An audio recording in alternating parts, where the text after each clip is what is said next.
Tome asiento, una oración pequeña, y quiero hablar de eso mismo, ¿verdad?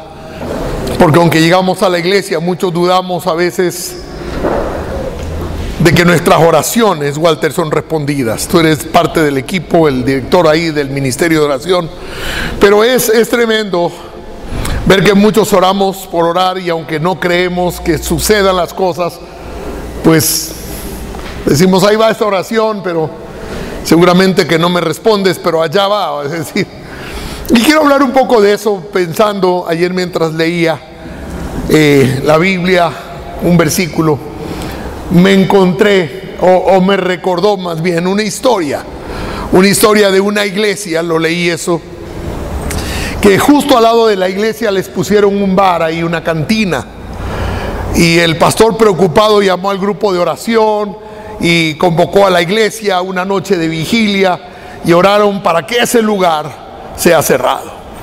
Oraron esa noche, toda la gente de la iglesia llegó, oraron y oraron. Pasó la vigilia, 2 semanas después cae un rayo sobre este bar y es destruido el bar. Así que el dueño del bar, que había escuchado la oración de la iglesia, los demandó y fueron a corte, ¿verdad? Y el hombre dijo, ellos oraron, vino toda una iglesia y oraron para que mi bar fuera destruido, y cayó un rayo y fue destruido mi bar. Y el pastor dijo ahí delante del juez, señor juez, nosotros sí, es verdad que nos reunimos a orar, pero no creíamos que iba a pasar eso. Así que el juez se hizo así para atrás, asombrado, entre que se reía y se asombraba. Dijo, es la primera vez que oigo que un dueño de un bar tiene la fe en el poder de la oración, y un pastor que no cree en la oración, ¿verdad? Y entonces me acordé, porque estaba leyendo justamente un versículo, y mire lo que dice la palabra, porque aunque me cueste confesarlo, a veces yo he sentido eso. Voy a orar por si acaso, porque he orado muchas veces y Dios no me ha respondido, pero voy a orar de todas maneras. Pero es una oración sin fe, no está acompañada de fe. Y ahí gracias mi hermano, ahí en el libro de Hechos, en el capítulo 12, versículo 6, si usted me acompaña, la palabra de Dios dice así: la noche antes de ser sometido a juicio, Pedro dormía sujetado entre 2 cadenas. Yo quiero que preste atención a lo que voy a leer, porque de esto depende todo lo que vamos a hablar en esta mañana. La noche antes de ser sometido a juicio, es decir, Pedro estaba sometido a un juicio. Dígame, ¿los apóstoles y la iglesia de esa época sabría lo que estaba pasando con Pedro? Por supuesto, pues era una iglesia pequeña. Es como que alguien diga, vamos a orar porque esta noche el pastor, o el día de mañana al pastor le van a meter un juicio. Y yo ya estuve en un juicio hace poco, ¿verdad? No hace poco, pero un par, 2 o 3 años atrás, por el tema de las familias que nos demandaron y todo. Y usted dice, vamos a orar por el pastor, ¿verdad? Porque va a estar en un juicio. Y esto es lo que estaba sucediendo en ese momento. Es decir, esto tenía que estar circulando.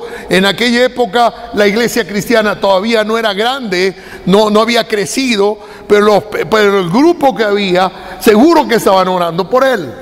Dice, Pedro dormía sujetado con 2 cadenas entre 2 soldados. Otros hacían guardia junto a la puerta de la prisión. De repente una luz intensa iluminó la celda, y un ángel del Señor se puso frente a Pedro. El ángel lo golpeó en el costado para despertarlo. No lo tocó, lo golpeó. Y le dijo, rápido, levántate, y las cadenas cayeron de sus muñecas. Después el ángel le dijo, vístete y ponte tus sandalias. Pedro lo hizo, y el ángel le ordenó, ahora ponte tu abrigo y sígueme. Así que Pedro salió de la celda y siguió al ángel. Pero todo el tiempo, ojo, pensaba que era una visión. Ahora yo veo a Pedro ahí, Señor, libérame de las cadenas, quítame las cadenas, Señor. De repente viene alguien, estoy soñando. Mire usted esto, lo mira, estaba seguro que estaba clamando. Es una visión. No se daba cuenta de que en verdad esto estaba sucediendo. Y ahí uno tiene que pensar, ¿qué estaba pensando Pedro? Que era una visión. No creía que era realidad lo que sucedía. Había visto muchos milagros, había visto a Juan el Bautista perder la cabeza, a Jesús ser crucificado. ¿Cómo podía ser él libre? Entonces no podía creer lo que sus ojos veían. Así que lo traduce en visión. Yo creo que muchas veces decimos algo bueno está por suceder y todos estamos esperando algo bueno por suceder, cuando hoy es un día bueno porque usted está vivo, hoy es un día bueno porque desayunó, hoy es un nuevo día y es algo bueno que nos está sucediendo el día de hoy, el estar congregados. Pero estamos pensando, es que, y no podemos ver que lo que oramos para tener paz, hoy tenemos paz y no agradecemos a Dios. No sé qué es lo bueno que usted está esperando que suceda. Y entonces el versículo 10 dice: pasaron el primer puesto de guardia y luego el segundo, llegaron a la puerta de hierro que lleva a la ciudad, y esta puerta se abrió por sí sola frente a ellos. Recuerden que en ese tiempo las puertas no se abrían como ahora se abren, ¿verdad? Había que abrirlas. De esta manera cruzaron la puerta y empezaron a caminar por la calle, y de pronto el ángel lo dejó. Finalmente Pedro volvió en sí, estaba fuera de sí. De veras es cierto. Dijo: el Señor envió a su ángel y me salvó de Herodes y de lo que los líderes judíos tenían pensado hacerme. Recién como que le cayó la ficha, ¿verdad? Versículo 12: cuando se dio cuenta de esto, fue a la casa de María, la madre de Juan Marcos, donde muchos se habían reunido para orar. ¿Qué estaba haciendo la iglesia? ¿Qué estaba haciendo la iglesia? ¿Por quién oraban? Seguro que estaban orando por Pedro. Señor, rompe las cadenas. En el nombre de Jesús, rompe las cadenas que atan a Pedro. Satanás, suelta a Pedro. ¿Cómo habrá sido en lenguas? Cada uno tenía más fe que el otro. Soltaban palabras de profecía. Seguro, era una iglesia pentecostal. Veamos qué pasó. Cuando se dio cuenta de esto, fue a la casa de María. Versículo 13: tocó a la puerta de entrada y una sirvienta llamada Rode fue a abrir. Cuando ella reconoció la voz de Pedro, se alegró tanto que en lugar de abrir la puerta, lo dejó allá afuera, corrió hacia adentro y le dijo a todos: Pedro está en la puerta. Y le contestaron: estás loca. Estaban orando: rompe las cadenas. No, eso no puede ser. Suelta a Pedro, está en la puerta. No puede ser. ¿Cómo somos en nuestras actitudes? Estaba pensando sobre eso. Pedimos sobre algo, estamos insistiendo sobre algo, y cuando llegue ese algo decimos: qué suerte tengo. En vez de decir: gracias Dios porque mi oración fue contestada. Estoy pidiendo algo y cuando lo veo no creo. No veo que es una obra, un milagro de Dios. No lo reconozco como un milagro, sino muchas veces como la suerte. Oiga, qué suerte que he tenido, no me he dado el COVID. ¿Por qué no decimos: Señor, gracias? Quizás yo tengo más miedo que otros por el COVID y tú me has protegido. ¿Entiende? No es que soy tu hijo. Dice la Biblia que a cada uno le da una prueba que según pueda soportar. Hay unos que no pueden soportar. Otros se podrían morir ahí mismo de infarto, del susto de no poder respirar. Y hay otros que lo aguantan 3 días. ¿Se da cuenta? Cada uno, le decía a alguien, los cuerpos nuestros son diferentes. Algunos lo resisten, otros no resisten. Algunos con una enfermedad ligera se mueren y otros le da de todo y después dicen: hierba mala nunca muere. Y no saben que está protegido por el Señor. ¿Entiende? Aún decimos que Dios le da barba al que no tiene quijada. Puede ser que ese necesite más que tú. Alguien decía: Señor, ¿por qué le das un Mercedes a él y yo ando en bus? Porque tú no necesitas, ese pobre hombre sí necesita para estar contento. Porque siempre nos estamos fijando en otras cosas en vez de ver y agradecer los milagros que Dios ya ha hecho en nuestras vidas. Y entonces le dicen que está loca. Y sigo leyendo. Como ella insistía, ¿qué estaba haciendo ella? Pedro está afuera, Pedro está afuera. Y seguía insistiendo. Llegaron a la conclusión. Miren como que le cayó la ficha un poco tarde, ¿verdad? Debe ser su ángel. Esa es la conclusión de estos. Están orando y no creen en el milagro. Y al final dice, llegamos a la conclusión de que no es Pedro sino un ángel. Mientras tanto, Pedro seguía tocando. Se ábrame la puerta. Vilma, ábrame la puerta. Era Pedro Picapiedra allá afuera. Cuando por fin abrieron la puerta. Es decir, que se demoraron para entender el milagro de Dios. ¿Cuántas veces tú y yo nos hemos demorado en reconocer que ese era un milagro? Oramos. Lo teníamos en las narices y no lo reconocíamos. Y queremos otro milagro. Es un milagro que tú reconozcas el milagro. Y lo vieron y quedaron asombrados. Diga conmigo, quedaron asombrados. Es decir, que cuando te asombra algo es porque nunca pensaste que podía Dios dártelo. Entonces la pregunta es, ¿para qué orabas? Y eso nos confronta porque me confronta a mí. Yo estoy predicando esta mañana para mí. Y de paso usted escuche. ¿Cuántas veces he orado sin pensar siquiera que Dios me lo podía contestar? Yo me acuerdo de una oración de Aida, la oración más ridícula que había oído en la vida. Y esa noche yo me reía entre mí y decía, ¿cómo puede estar orando así? Una oración loquísima, una oración que decía, ¿cómo Dios puede hacer todo lo que esta mujer está pidiendo? Y lo hacía en voz alta. No sé si para hacerme tener iras, enojarme con ella por una oración de esa naturaleza. Y se dio tal cual. Hasta el día de hoy me he quedado asombrado cómo Dios respondió la oración de mi esposa. Escúcheme, estábamos pasando una situación difícil económicamente. No había salida para esa situación. Yo recuerdo, todavía era en Sucres en aquella época. Yo había estado peleando con Dios, neciando, me había salido de la iglesia, ya no quería servirle a Dios, yo quería hacer mis negocios y me fui para allá y fue una quiebra total. Pero yo estaba rebelde. Entonces le dije a Aida, lo único que nos queda es vender la casa.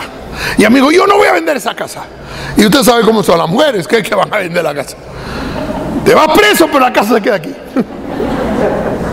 Y yo decía, Aida, déjame vender esa casa. Pero vendiendo la casa, no lográbamos pagar. Me habían estafado de una manera increíble. O sea, lo único que yo tenía era cheques que ya el dueño se había largado del país. Y yo decía, yo no sé qué voy a hacer con esto. Y la oración de Aida se la voy a decir. Después de como un mes de andar peleando o más, una noche se arrodilló y dijo, Señor, voy a vender la casa. Yo dije, gloria a Dios. Entendió. Pero no voy a poner ningún anuncio. Dije, esto lo va a poner difícil. ¿Cómo la gente va a saber que estamos vendiendo la casa? Sino que tú vas a mandar a alguien que nos compre la casa, nos pague en efectivo, nos deje vivir ahí y luego nos devuelva la casa. Entonces yo hasta ahora sí ya estaba enojado. Yo me fui a Estados Unidos en esos días por alguna razón que no me acuerdo por qué. Y Aida me llama, me dice, ¿sabes que vino una persona que vive en el exterior que quiere comprarnos la casa? Y yo le digo, ya véndesela. No, ya me pagó, me dice. Me dijo, pues ¿cómo te dejó? Le digo, si yo no he firmado. Me dijo que no se preocupe, que él tenía que regresarse para Estados Unidos, que confiaba en nosotros y que por favor le cuidemos la casa, porque va a estar 2 o 3 años todavía en Estados Unidos antes de volver a Cuenca. ¿Cómo? ¿Y nos va a cobrar algo? No, nada, que le cuidemos. Usted no puede creer, regresamos, pagamos parte de la deuda, nos quedamos con $10,000. Debíamos todavía 250 millones de sucres más en esa época. Y se cierran los bancos. ¿Usted recuerda cuando se cerró los bancos? Y estaba en 7,000. 10,000 era 70 millones. Y se abrió el día lunes a 25,000. Yo tenía $10,000, 250 millones. Cancelé. Escúcheme. Nos quedamos a vivir ahí, pasaron 3, pasaron 4, y nos olvidamos que habíamos vendido la casa. Y alguien nos llama un día: señor Cornejo, ¿cómo está? Sí, yo soy el que les compró la casa. Y dije, llegó el día de pago. Me dijo: quiero pedirle disculpas, no vamos a regresar. Nos ha salido unos negocios por acá, ya no nos quedamos acá. Por favor, perdónenme y quédense con la casa. No, alabe al Señor, hermanos, alabe al Señor, porque solo Dios. Pero yo no creía. Yo me burlé de la oración, porque no lo creía. No nos cobró nada, quería que pagarnos por cuidar de la casa.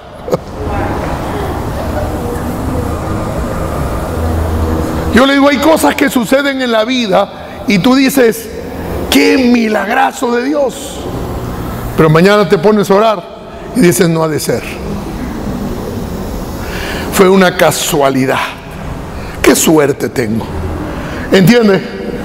Y eso nos pasa continuamente. Esto pasó hace muchísimos años atrás, más de 20 años. Y hemos visto la mano de Dios vez tras vez. Y de repente decimos, Y mire, cuando la gente sale y lo miran a Pedro ahí parado, se asombran. No puede ser. Y Dios dice, no estaba orando por eso. Y me lo deja a Pedrito allá afuera. Y él les hizo señas para que se callen. Dice, mire el versículo 17. Shh. Todavía estaba asustado Pedro. Dios hace tremendo milagro. Se les caen las cadenas, no como los presos de ahora que andan haciendo huelga y se salen por todos lados. No, ahí no. Se le cayeron las cadenas, se abrían las puertas solas. Y sale. Dios lo saca de la cárcel, en medio lo tenían 2 guardias al lado, con cadenas, y se sale el tipo. Y cuando llega les dice, no pueden escuchar. O sea, si Dios hizo eso, es para que cumpla un propósito, porque más adelante Pedro moriría. Recuerde que en el mundo vamos a tener aflicciones, pero confiamos en la voluntad perfecta de Dios.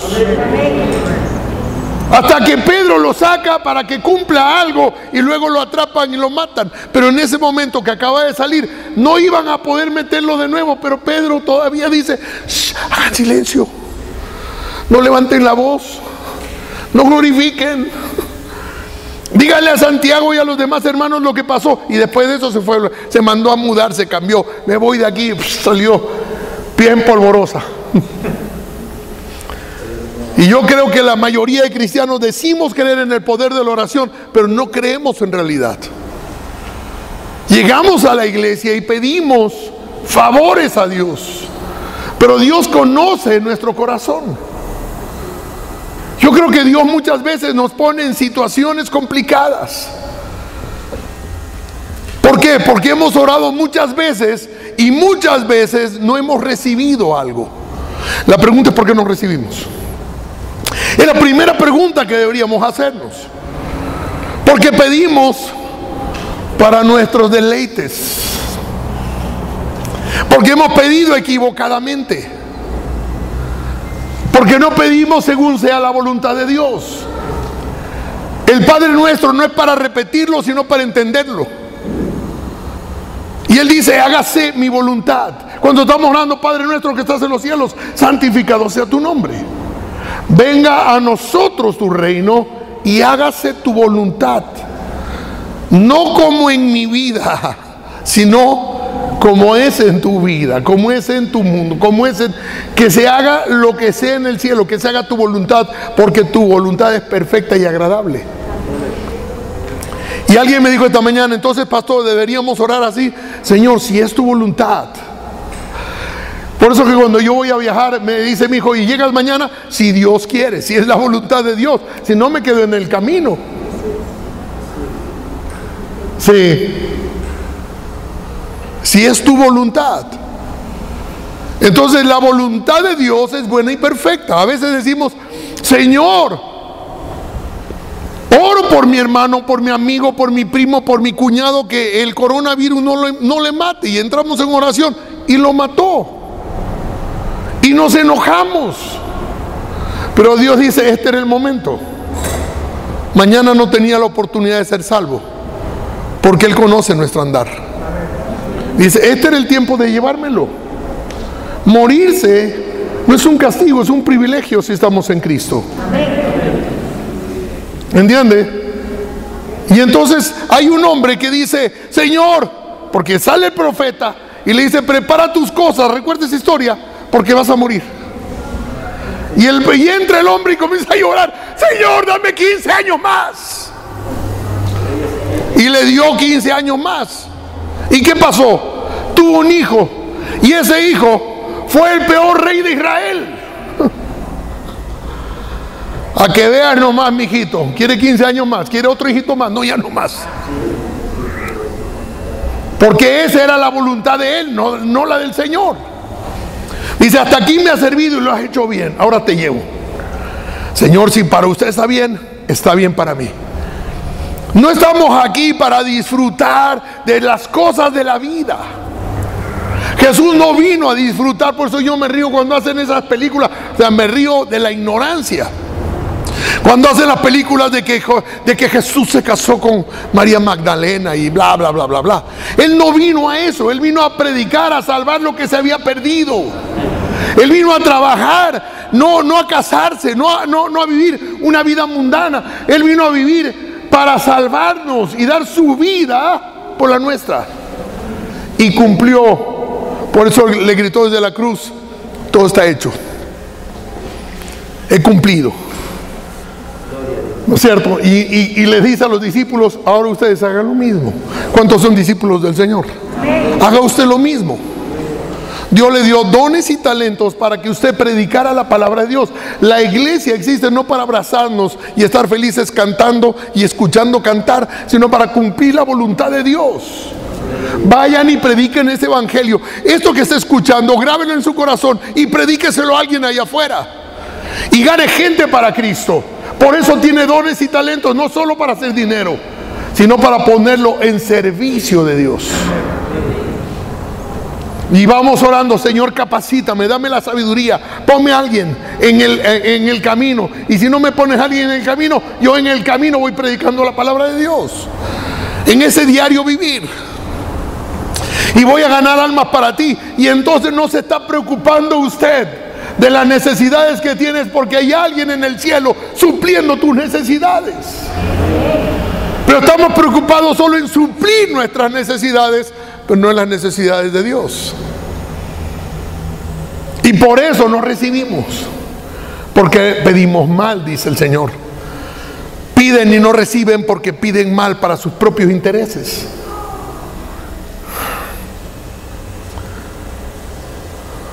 Nunca me ha sido fácil orar en voz alta. Y peor, hermanos, escuchar las oraciones de las personas que creen que porque hablan mucho son oídos. Porque Jesús lo dijo en Mateo 6, versículos 5 al 7. Porque ellos se imaginan que serán escuchados por sus muchas palabras. Usamos palabras extrañas y raras para referirnos a Dios, como que muy espirituales. Y Dios dice, déjate de ser espiritual y háblame como un padre a un hijo. Háblame directo. Yo veo que las personas nos esforzamos por hablar mucho, por gritar, y dicen, tranquilo, ya te escuché. Y también veo la actitud de hombres de Dios que se acercan a Dios y le dicen a Dios lo que hay en su corazón, sin importar lo que sea. Esta mañana me reía mientras me peinaba, estaba hablando con Dios, alguna bobería mía, alguna tontería mía, y me causó risa a mí mismo. Yo dije, ¿cómo será la gente mirándome hablar? No sé si están pensando que hay el espejito maravilloso. ¿Cuál es el pastor más guapo? Sino hablando con Dios, alguna cosa. Yo dije, esa debe ser nuestra comunión con Dios. Hablando con Dios de cosas que te importan, cosas actuales. Sin espiritualizarlo tanto, sino hablando del corazón. ¿Qué haces cuando vas con un amigo? ¿Te sientas a tomar un café o vas caminando? ¿Qué haces, Walter? Conversa las cosas. Oye, ¿viste que Carapaz ganó? ¿Viste que el Barcelona sigue adelante? Yo que sé, hablamos cosas así. Vamos a reunirnos esta noche en la iglesia para orar. ¿Entiendes? O sea, vamos hablando. Así habla con Dios. No te pongas extraño. No creas que por muchas palabras que rebusques en la palabra, habla de tu corazón, del conocimiento de la palabra. Y veo aquí, por ejemplo, a Habacuc. ¿Hasta cuándo, Señor, he de pedirte ayuda sin que tú me escuches? ¿Acaso esa oración no ha sido la nuestra también? Ya no oro porque he orado tantas veces y Dios no me escucha. Pero este se la dice a Dios. Ya no voy a orar, Señor, porque tú no me escuchas. Ah, no te creo, te dice el cielo. Sé insistente. Sigue orando según sea mi voluntad. ¿Hasta cuándo he de quejarme de la violencia sin que tú nos salves? ¿Acaso no estamos cansados de la violencia en el mundo? ¿Por qué me haces presenciar calamidades? ¿Por qué me haces presenciar cómo la gente muere por coronavirus, Señor? Son quejas válidas, 4000 años atrás. Lo mismo hoy. ¿Por qué debo contemplar el sufrimiento? Veo ante mis ojos destrucción y violencia. Surgen riñas y abundan las contiendas. Él no estaba disimulando, era sincero con Dios. Y Dios quiere que tú seas sincero cuando hables con Él. Y Job dice, ya estoy harto de esta vida, por eso doy rienda suelta a mi queja, desahogo la amargura de mi alma. Dice el Señor, desahógate conmigo, porque para mí tu carga es ligera. Así que suéltate con Dios. Habla con Dios. Sabe, a veces cuando mis hijos se acercan a mí, no me dicen, oh Padre omnipotente que habitas en la habitación de mamá, ¿podría usted con su sabiduría y su omnipresencia prestarme su carro? Entra mi hijo, oye papá, dame las llaves del carro. Ya está, directo, ya. Papi, préstame $100. Ya. No está con mucho protocolo. Nosotros como que tenemos mucho protocolo para hablar con Dios. Hasta nuestra voz cambia. ¿Ha oído orar, hermanos? Oh, Señor. Sí, espérate un rato, ¿qué te pasó, hermano? Porque creemos que esa actitud le agrada a Dios. Le llamamos reverencia. Hermanos, imagínense a Nehemías frente al rey. ¿Qué quieres que haga?, le dice el rey a Nehemías. Y Nehemías dice, un momento que voy a orar al omnipotente. Le hubieran volado la cabeza. Oró desde aquí. No sale en la boca, sale por la mente.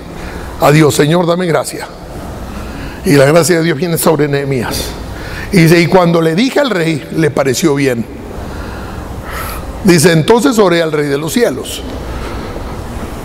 ¿Entiendes? Eso se llama el jaculatum. Es una oración inmediata, rápida, de la mente a la mente de Dios. Eso es lo que Dios está esperando de nosotros. Nuestra sinceridad al orar. Y mire lo que dice, porque aprender a caminar en fe y no por vista es difícil. Porque si miráramos, imagínense, usted se acerca a Dios, le dice, Señor, me quisiera casar con ella. Y el Señor te dice, no, con ella no te vas a casar. Ah, ya, chévere. ¿Con quién me caso? Con la... Ah, ya, perfecto. Psh. Fuera fácil, ¿no? Señor, me quiero casar, y un silencio absoluto. Señor, quiero un silencio absoluto. Señor, pero háblame. Pero háblame. Y el Señor dice, he hablado a los hombres de muchas maneras. Habiendo hablado Dios a los hombres de muchas maneras. ¿De qué maneras? Diga, de muchas maneras. El problema no es que Dios te hable de muchas maneras, es si tú entiendes de todas maneras. Porque de todas maneras al final del día no entiendes. ¿O no es así? Me estoy hablando a mí. Primera de Tesalonicenses 5:14. Hermanos, les rogamos que amonesten a los perezosos, alienten a los tímidos, cuiden con ternura a los débiles, sean pacientes con todos. Versículo 15. Asegúrense de que ninguno pague mal por mal, Más bien siempre traten de hacer el bien entre ustedes y a todos los demás. Estén siempre alegres. ¿Cómo deberíamos estar? No les veo por la mascarilla, pero imagino que están felices. Versículo 17. Nunca dejen de orar. Vamos, 1 Tesalonicenses 5, 17. Nunca dejen de orar. Pero es que no he recibido. No importa. Sigue orando. Seguro que lo recibiste y no te diste cuenta. Pero sigue orando. Cuando alguien me dice, pastor, ore por mí, yo no le digo, sí, esta noche más o menos me toca orar por ti como a las 3 y 5 de la mañana. No, mira, ahorita oro por ti, porque mañana ya no oro por ti, ya me olvido. Ahorita, ahí la suelto. Ya, de una vez. Nunca dejen de orar. Versículo 18, sean agradecidos en toda circunstancia. ¿Cómo debe ser agradecido? Cuando te vaya bien y cuando te vaya mal. ¿Por qué no recibimos? Por falta de gratitud. Como no nos damos cuenta de que hemos recibido, no agradecemos. Y como no agradecemos, Dios dice, este es ingrato. Recuerde cuando el Señor hizo referencia de aquellos 10 leprosos. ¿Cuántos regresaron a dar gracias? Uno. Y seguro regresó, oye Señor, gracias por sanarme, pero sana a mi mamá también. No sé. Pero el Señor dijo, uno solo regresó. Agradecer. Entonces, si recibimos de Dios y no agradecemos, ¿será que Dios nos va a dar más? Si en lo poco fuiste fiel. ¿Entiendes? El asunto no se trata de que Dios quiera o no quiera, se trata de que si tú quieres o no quieres. Y dice, sean agradecidos en toda circunstancia, pues esa es la voluntad de Dios para ustedes. ¿Cuál es la voluntad de Dios para mi vida? Que sea agradecido. Diga conmigo, que sea agradecido. ¿Cuál es la voluntad de Dios para contigo? Que seas agradecido. Que ores siempre. Mire lo que sigue diciendo. Sean agradecidos en todas circunstancias, pues esa es la voluntad de Dios para ustedes, los que pertenecen a Cristo Jesús. Esto no es para cualquiera. Esto es para los que pertenecen a Cristo Jesús. Que oren y sean agradecidos. Ahora miren lo que dice aquí, versículo 19. Si conociéramos más la palabra, no apaguen al Espíritu Santo. Usted llega, el Espíritu Santo quiere hablar y usted comienza a criticar al uno y al otro. Y usted apaga el Espíritu Santo sobre su vida. Y sin el Espíritu Santo usted no tiene ninguna opción de salvación. Por eso dice, no hablen mal del Espíritu Santo. ¿Qué es hablar mal del Espíritu Santo? Apagar al Espíritu Santo. Porque con eso ya no hay nada más que hacer. Jesús ya lo hizo y el Espíritu Santo lo está haciendo. Jesús hizo la obra en la cruz. El Espíritu Santo es el que convence al mundo de pecado. El Espíritu Santo es el que convence a Jimmy de pecado. Ponga su nombre ahí. Y si lo apago, ¿qué pasa? Ya no me convence de pecado. Sigo viviendo en mi pecado. No apagues al Espíritu Santo. No se burlen de las profecías. Mis amados hermanos, este año va a ser un año durísimo. Cosas que lo he dicho en diciembre o enero. Preparen y guarden dinero para los tiempos que vienen. Le dije el año pasado. Porque vienen meses que no vamos a tener sueldo. 4 meses estuvimos encerrados. Y cuando se abrió, los bancos le llamaban a decir, págueme lo que me debe. ¿Cómo le pago si 4 meses no trabajo? Usted verá. ¿Cómo comemos, pastor? Yo le dije. Pero la gente dice, no ha de ser. Y que dice, no apaguen el Espíritu Santo. Y dice, no se burlen de las profecías. Por eso dice, escuchen todo, retengan lo bueno. Si no, pongan a prueba todo lo que se dice. Retengan lo que es bueno y aléjense de toda clase de mal. En 1 Samuel capítulo 1 versículo 12 y 13 dice, como Ana estuvo orando largo rato ante el Señor, Elí se fijó en su boca. ¿En qué se fijó Elí? Mírenlo, la religiosidad se fija en las actitudes, pero Dios se fija en el corazón. Porque mientras Samuel decía, esta mujer está borracha, porque no escuchaba lo que ella decía, sí, Dios estaba mirando el corazón de ella. Entonces, mientras tú oras, comunícate con Dios. No me muestres a mí cuánto tú oras, sino muestra a Dios el tamaño de corazón que tú tienes de confianza y de fe. Porque Ana recibió lo suyo y Samuel también recibió lo suyo. Tiene que leer la historia. Entonces no importa, ¿verdad? Elí, tienes toda la razón. Estoy leyendo Samuel. Entonces me doy cuenta que todo se trata de fe y no de ritos religiosos. No es como tú aprendiste a orar según oraba tu pastor, gracias hermano, sino como Dios quiere que tú ores. Dios quiere que tú seas sincero en tu oración, abierto, sin mucha religiosidad. Sí, puedes usar la Biblia para orar, por supuesto.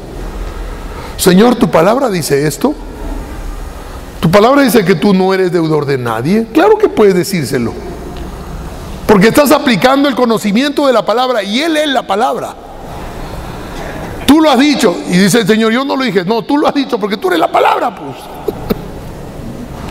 ¿Entiende? Porque usted tiene un conocimiento y Dios dice, este me conoce.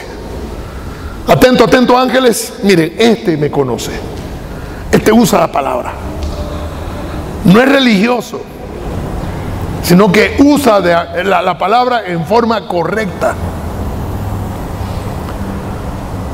Yo creo que Dios puede hablar en voz audible. Por supuesto que creo. Creo que Dios habló en voz audible a algunos, pero no necesariamente siempre lo tiene que hacer. Me encantaría escuchar la voz de Dios. Todavía no, pero diga, entra al cielo. Ah, ya me morí. El tema es es que Dios nos ha hablado de muchas maneras. El problema entonces no está en Dios, está en mi actitud y en mi escuchar. Si mi actitud es la correcta, siempre seré agradecido con Dios. Si yo quiero escuchar la voz de Dios, escucho los mensajes de la persona que esté en el altar predicando. En la Biblia y aún en los pájaros del cielo. Esta mañana comía una tórtola. Comía en el jardín, me imagino las amiguitas del pan que cayó ayer en el almuerzo. Y le dije, mire esa tórtola. Ida me dijo, ¿cómo sabes que no es paloma? Le dije, bueno, yo lo reconozco entre la paloma y la tórtola. Pero dije, no me importa si es paloma o tórtola. Lo que sé es que está comiendo. Y si la tórtola está comiendo, hay provisión para mí el día de hoy. ¿No dice eso la palabra? Entonces le digo, gracias Dios. Yo esta mañana desayuné, como muchos quizás desayunaron en la casa. Me tomé mi cafecito, unos pancitos y vine para la iglesia. Pero Dios había mandado también a Ruthcita a traerme pancito y me tomé otro café más. Quizás por gratitud.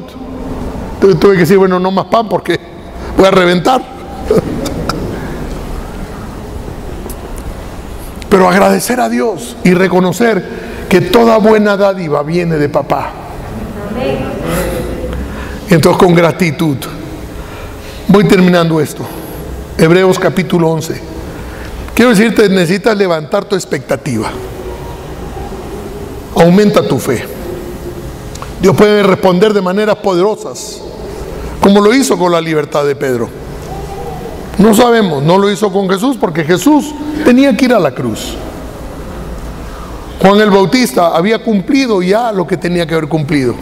Dijo, el que viene atrás mío, que no soy digno de desatar las correas de sus zapatos, de sus sandalias, ese es más poderoso y es necesario que yo mengüe, es necesario que yo me vaya para que el otro crezca. Hebreos 11. La fe demuestra la realidad de lo que esperamos, es la evidencia de las cosas que no podemos ver. Por su fe la gente de antaño gozó de buena reputación. Por la fe entendemos que todo el universo fue formado por orden de Dios, de modo que lo que ahora vemos no vino de cosas visibles. Fue por la fe que Abel presentó a Dios una ofrenda más aceptable que la que presentó Caín. Y aquí me detengo para que entienda algo, porque la gente dice que Abel lo que presentó fue un cordero engordado, y el otro lo que presentó fue unas cuantas zanahorias y unas cuantas papas. Ahora yo le pregunto, ¿será que a Dios le interesa más el cordero que las papas? Cada uno según lo que produce le da a Dios. El uno criaba animales, toma lo mejor que yo tengo, y el otro tenía una siembra, una cosecha, entre yo que sé papas y zanahorias, voy a ponerle el caso.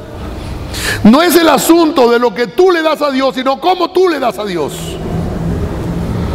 Porque Dios mira el corazón del hombre y dice: esta ofrenda es aceptable no por el cordero ni el tamaño del cordero, sino por el tamaño del corazón de la persona con que lo da. Hoy día me preguntaba una hermana, me decía: pastor, ¿cómo hago con mis primicias? ¿Le doy cada vez que recibo o se las guardo todo el año? Haz como te convenga. El asunto es que lo hagas. Porque Dios no está mirando cuándo tú le has dado, sino cómo tú le das. ¿Me entiendes? Es la persona que dice: no, a mi Dios yo no le voy a dar cualquier cosa. Primero voy a ser justo con Dios, porque mire lo que sigue diciendo. La ofrenda de Abel demostró que era un hombre justo. ¿Qué demostró la ofrenda? Justicia. Y ahí es donde debemos entender: justicia. Y Dios aprobó sus ofrendas. Hermanos, nuestras ofrendas son aprobadas por Dios, no por el pastor. El pastor dice: ay, mire lo que ha dado el hermano, ahora este no da nada. Eso es carne. Dios aprueba lo que damos o no. Y una vez aprobado por Dios, viva tranquila que Dios no es deudor de nadie. Pero que sea aprobado. Hermanos, que nuestras ofrendas sean aprobadas por Dios. ¿Por qué vivimos de la manera que vivimos? Porque nuestra vida no es aprobada por Dios.